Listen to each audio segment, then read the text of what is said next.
Alright, good morning, everybody. It's Wednesday. I was supposed to be asleep 13 minutes ago at the latest, but I'm not going to let that stop me from getting our video out today. Especially since it's a little four-verse chapter, or not chapter, four-verse story. It's the Sabbath Laws. I'm going to read through it here, and maybe we'll see what's going on with the Sabbath Laws.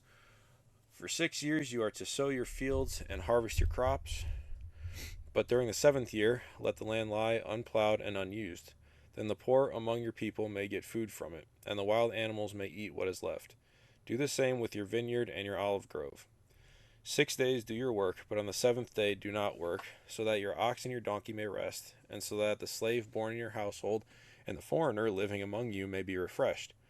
Be careful to do everything I have said to you. Do not invoke the names of other gods. Do not let them be heard on your lips. So pretty simple. Wow, that we already done with our reading, and it just hit a minute mark on the video. Um,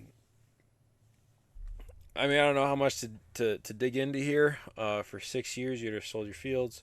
Seventh year, so there's a time of work and there's a time of rest. That's what I think we've mentioned a couple of times. That's what my pastor has told me with a lot of things, is that there are times for different things. So there's a time for work, there's a time for rest. I think it was a whole story that we went over not too long ago, where there's like different times for things, and everything to happen. So God is saying, for 6 years, work the fields and the crops, but then for the seventh year, let it be unplowed and used. Um, and then the poor people may get food from it, and the wild animals eat what's left. And then 6 days do your work, but on the seventh day do not work, so that your ox and your donkey may rest, and so that the slave born in your household, foreigner living among you, may be refreshed.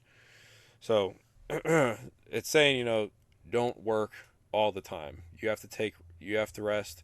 God rested on the seventh day after He created the world. Um, so there is a time of rest that is needed as well as a time of work.